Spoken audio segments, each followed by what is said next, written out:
नमस्कार दोस्तों, मैं हूं रूपलाल कटारा आपके सामने एक और नए वीडियो के साथ। दोस्तों आज का हमारा टॉपिक है मेवाड़ राजवंश।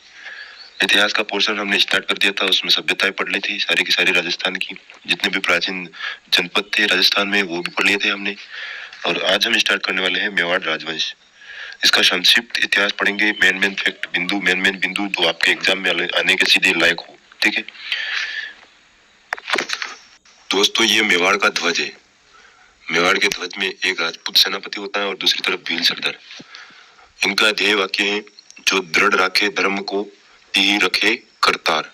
ठीक है, बढ़ते आज की श्रृंखला की तरफ। तो पहले मोटा मोटा देख लेते हैं कि मेवाड़ में कौन कौन से वर्तमान जिले आते हैं।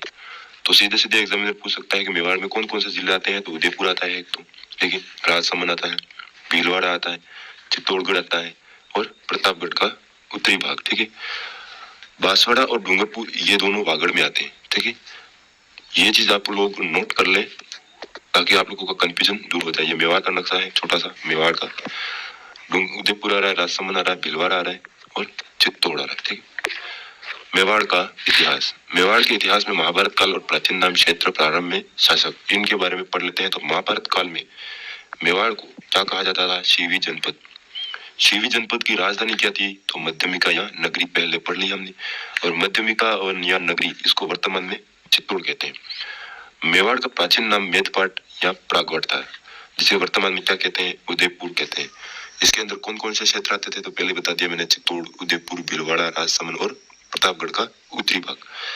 प्रारंभ में मेवाड़ पर कौन से शासकों का अधिकार था? तो मौर्य। ठीक है, कौन से शासकों तक? मौर्य शासक थे। गोहिल वंश की स्थापना कैसे हुई, कहां से हुई, इसके बारे में मेन देख लेते हैं। और मेन फैक्ट है जो गोहिल वंश से हमेशा एग्जामिनर पूछ लेता है सीधे सीधे। तो इनकी रियासत, गोहिल वंश की रियासत कौन सी है? तो मेवाड़। इनकी दो शाखाएं थी, कौन कौन सी? रावल और राणा। ठीक है, गोहिल वंश की कुल देवी बाण माता है और कुल देवता एकलिंग जी, आप सभी जानते हो। वंशज रघुवंशी के वंशज कहलाते हैं। गोहिल वंश का वाक्य क्या है? जो अभी जस्ट पहले बताया था मैंने, जो दृढ़ राखे धर्म को तिहि राखे करतार। ठीक है, गोहिल वंश की उत्पत्ति के बारे में कौन कौन से इतिहासकार है, वो क्या क्या कहते हैं? मेन बात अपनी ये है गोहिल वंश की उत्पत्ति। तो कर्नल जेम्स टोड कहते हैं कि वल्लभी नगर साम्राज्य जो कहाँ पर था? गुजरात में, के शासक शीलादित्य के वंशज है। ये किसने कहा था? कर्नल जेम्स टोड ने। डॉक्टर गौरीशंकर हीराचंद ओझा ने क्या कहा था? तो सूर्यवंशी। गोहिल क्या है? सूर्यवंशी। किसने कहा था? तो डॉक्टर गौरीशंकर हीराचंद ओझा ने। अबुल फजल ने क्या कहा था? तो ईरान के नौ शेखा आदिल की संतान। ईरान के नौ शेखा आदिल की संतान किसने कहा था? तो अबुल फजल ने। ये तो हो गई अपनी उत्पत्ति के बारे में।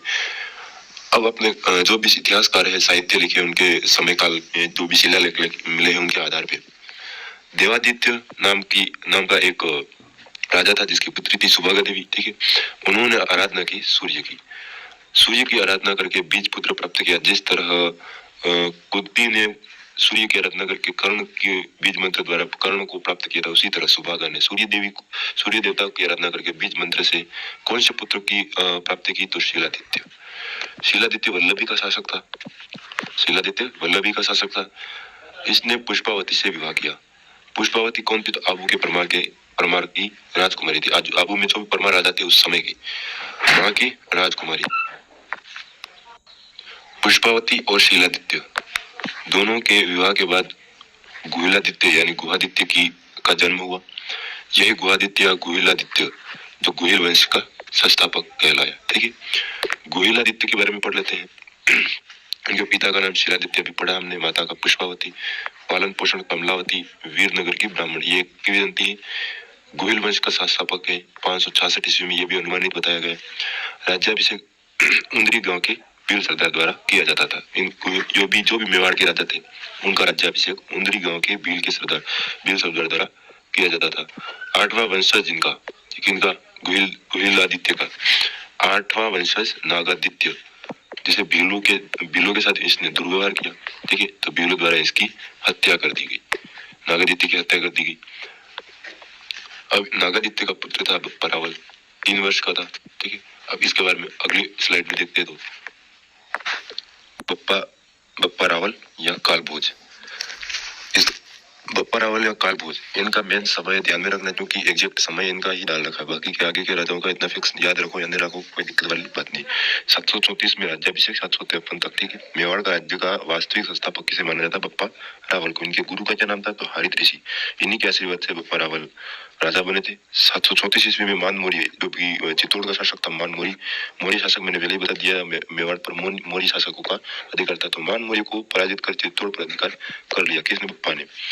राजधानी नागदा उदयपुर में बनाई इन्होंने, जहां पर इन्होंने सास बहू का मंदिर बनाया, जिस मंदिर का वास्तविक नाम है सहस्त्र बाहु मंदिर।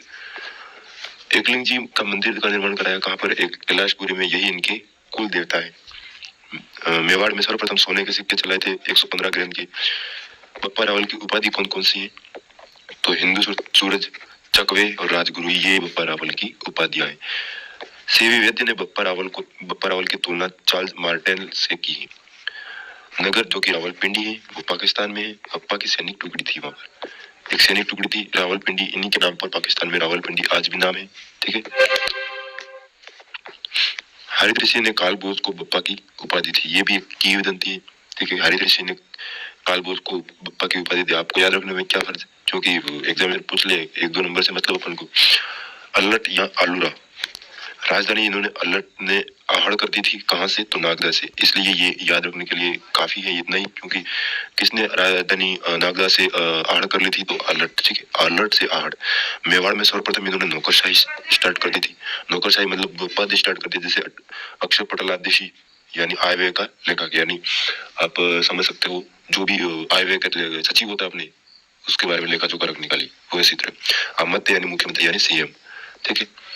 विवाह किया था इसने अल्लट ने हरिया देवी से, हुन राजकुमारी। ये राजस्थान का प्रथम अंतरराष्ट्रीय विवाह था, ठीक है।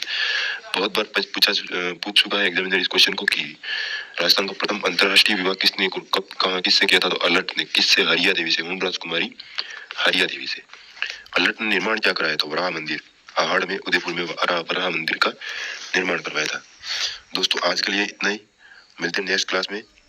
तबीयत थोड़ी खराब है इसलिए इतना ही, तब तक के लिए जय हिंद, जय भारत।